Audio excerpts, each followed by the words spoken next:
All right, leave it to the folks on TSN to go out there and give us an update as to where the Montreal Canadiens could be focusing their trade sites on. Or at least teams that are asking Montreal about their own trade sites. Yeah, that's more like it, I think. Because today what we're doing is revisiting the Montreal Canadiens and some of the players that we have been discussing in a trade-like capacity the whole season. If you head over to the Canadiens and their Puckpedia page, you'll see a notable amount of guys whose contracts do expire. In particular, 3 forwards that everybody's been talking about in trade conversations: Christian Dvorak, Yoel Armia, and Jake Evans.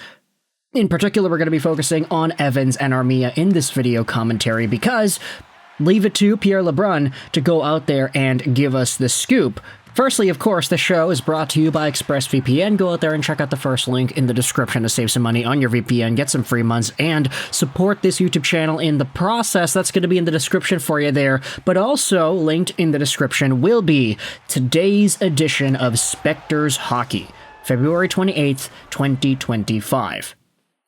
Because in today's edition of the program, Lyle Richardson did go out there and describe everything that LeBrun said on TSN video earlier in the week, so this is essentially what we're going to be basing it off of. So, let's head over into the latest on the Montreal Canadiens and their trade situation, how they're seeking more than draft picks for their trade bait. On TSN, Pierre LeBrun reported that a sizable gap remains in contract talks between the Canadiens management and center Jake Evans. He and Yoel Armia are the 2 Canadiens gaining the most traction in the trade market. Pierre LeBrun believes that Winnipeg, Toronto, Edmonton, New Jersey, and Minnesota are among the teams calling about Evans and or Armia. However, the Habs are telling teams that they're prepared to keep both players if they don't receive serious offers, saying they've got plenty of draft picks already.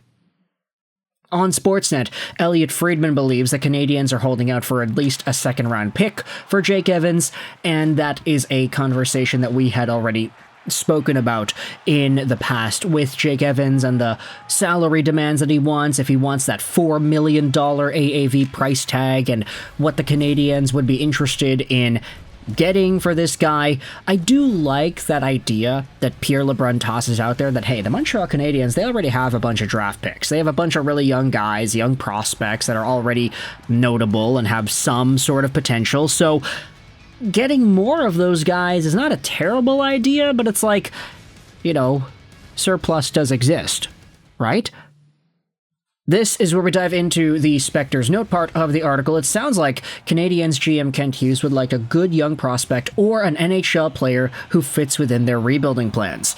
There's speculation that Kent Hughes could bundle Evans and Armia with a draft pick if it would fetch a return that helps them now and in the future. That, of course, is another idea that we'd already discussed too. If a team in the playoffs is looking for the best penalty-killing duo available on the market, why not get Armia and Evans together? Why not get that dual package? If these guys are on your fourth line's probably one of the best fourth lines in the league. Not to mention the penalty-killing prowess, the top unit capabilities that both of these guys have together. There's a lot to like and respect out of Jake Evans and Yoel Armia together. And to hear that these teams could be the ones involved, Winnipeg, Toronto, Edmonton, Jersey, and Minnesota, I'm not going to go out there and say that either of these teams would be interested in both, but if they're interested in at least one of them, we can go out there and start speculating about young pieces that these teams have that the Canadiens could use to their advantage. New Jersey in particular, I think, it's easy to connect the dots there because, hey, guess what? We've been talking about the idea of Simon Nemec going over to Montreal for months now.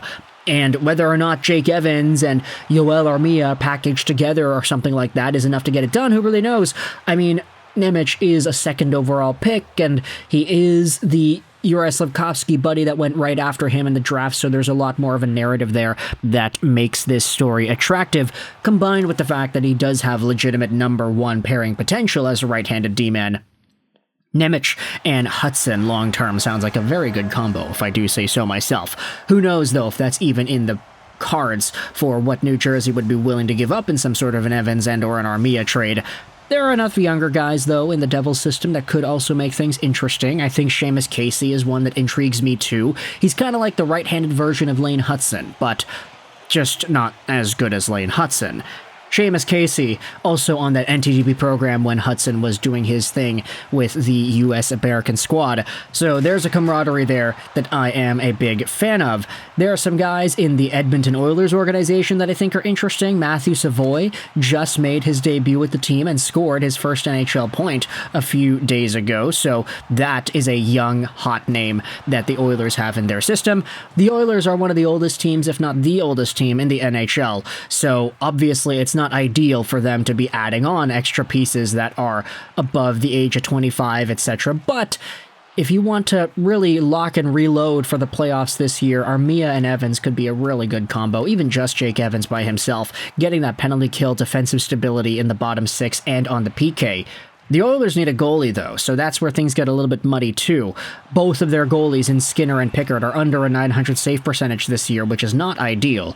So, for the Edmonton Oilers, a team that has been not afraid to shell out some of their extra assets for older guys over the past few years, I do kind of wonder what the Montreal Canadiens could respond to with that in mind. Vasily Podkolzin probably won't be available for trade after all, right? And imagine having that guy in Montreal. Habs fans would love him. He'd be like a downgraded Arturi Lehkonen, but just with a little bit more physicality and less scoring touch. I just don't think Podkolzin is a guy that would really make sense in this conversation. Heading over to some of the other teams here, the Toronto Maple Leafs are just around the block. And it's rare, I feel, to see trades where both of these teams are super enthusiastic to be dealing with each other.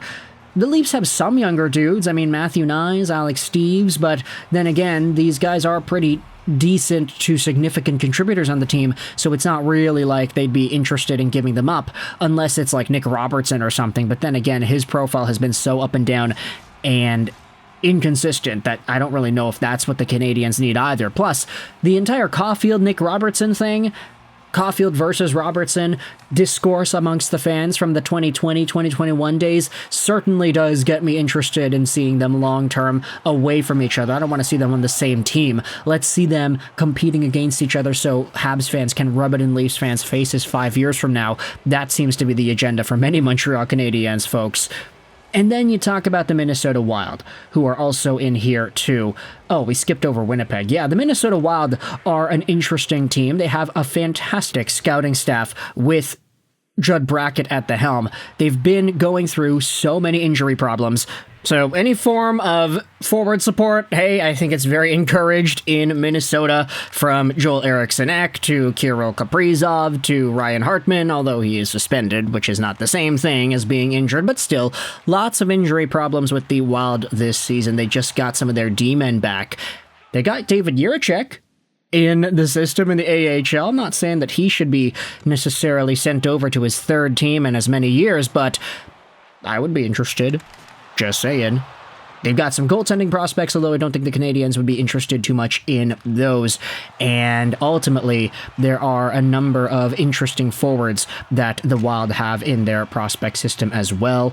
If you go over to Winnipeg, the name that stands out to me is Brad Lambert, but that's because he was a former projected first overall caliber pick in the 2021 NHL Draft? That's what it was. Yeah, the Wright Lambert Savoy year, where Wright dropped to number 4 and Juraj Slafkovsky went number 1.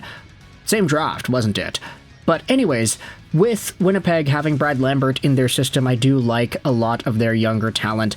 Cole Perfetti is obviously a stud, Rasmus Kupari is a nice depth piece, and Gabe Vilardi has really broken out too lately, so there's a lot of value there in Winnipeg, although a lot of those guys are on the team right now and super valuable, so they're not going to be interested in trading them away.